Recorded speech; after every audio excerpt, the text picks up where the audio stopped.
increasing production of Caesar self-propelled howitzers, artillery shells including long-range, electronic warfare equipment and armored vehicles. That's what the president of Ukraine spoke about with the representative of French defense industry companies. Ukraine and France signed a license agreement on the creation of ammunition production facilities. The parties announced plans to open a center for servicing and repairing French equipment in Ukraine and to use 3D printing technology to manufacture spare parts. Ukraine appreciates all the support provided by France since the first days of this terrible war. This is support for our defense at the front, the defense of our cities against Russian strikes and global pressure on Russia for this illegal war. Together with France, we cooperate a lot politically, both bilaterally and in the European Union. We value our economic cooperation with France and agreements in particular on the joint production of weapons. With the help of allies, Ukraine will be able to set up its own production of modern weapons in the next few years. Experts believe this will allow Kyiv to solve the main task: provide the Ukrainian Defence Forces with uninterrupted supplies of weapons.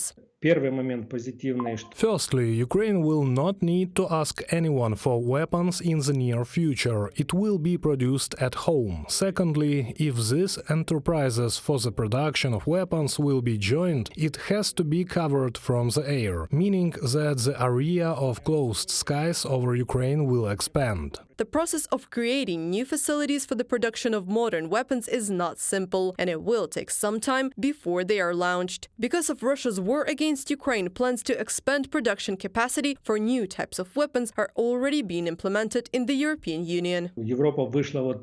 The process of creating new facilities for the production of modern weapons is not simple, and it will take some time before they are launched. Because of Russia's war against Ukraine, plans to expand production capacity for new weapons are already being implemented. Europe has now come to the realization that more weapons need to be produced. None of the countries in the world, except for Russia and China, had no stockpiles of weapons, because no one was preparing for war. The world has realized it is necessary to arm, to build new military enterprises, investing huge amounts of money. Therefore, it is quite possible that there may be many new defense enterprises in Ukraine in a couple of years, not only in Europe and the United States.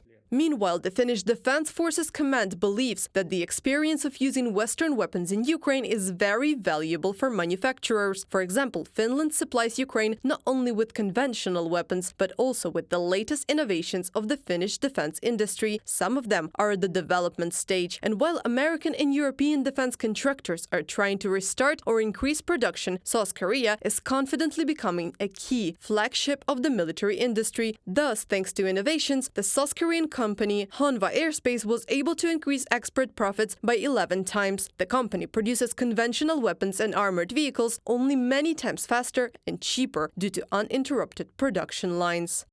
Hanwha can assemble its flagship K9 howitzer in about 180 days, 2 to 3 times faster than its competition. With lower overhead, its products are also cheaper. The K9 costs around $3.5 million, about half to one-third the price of global competitors. These are advantages shared across the domestic industry in South Korea. From Bloomberg.